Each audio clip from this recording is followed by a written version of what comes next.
जय श्री राम हर हर महादेव। तो भाई मैंने भी आम ओडिशा रे बहुत गोहत्या बढ़ी चली गोहत्या उपर सरकार कौन प्रकार कटकणा लगौ नाहंती एवं आम गौसेवक भाई मैंने राति दिन एक रक्त को पानी कर गोमातार सुरक्षा लड़ुंट और सरकार कष्ट को बुझार आवश्यक रही कहीं गौसेवक भाई मैंने बीजेपी सरकार उपर भरोसा कर सरकार को आनी कारण से हिंदुत्व बीजेपी सरकार ही लड़ुए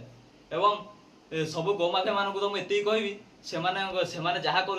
2029 मसीहा पर्यटन कहे कहीं 2029 बोपा आसूची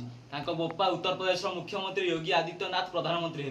जो योगी आदित्यनाथ प्रधानमंत्री हे मत लगुच किसी गोमाफिया भारत छाड़ी पड़े और आगे पृथ्वी छाड़देवे कहीं बेपार बंद हो पुणी थर बीजेपी सरकार आसो 2029 मसीहा आउ बीजेपी रही बीजेपी कहीं बीजेपी रही से मोगल साम्राज्यर बोपा हूँ बीजेपी योगी आदित्यनाथ होती गोमाफिया मान बोपा आउ ये कहबी सरकार आगू निहाती भाव में गोहत्या कटकणा लगे ये मोर आशा रोचे आउ योगी आदित्यनाथ प्रधानमंत्री गोहत्या निश्चित भाव में बंद हम और भारत हिंदू राष्ट्र हम रही जय श्री राम हर हर महादेव।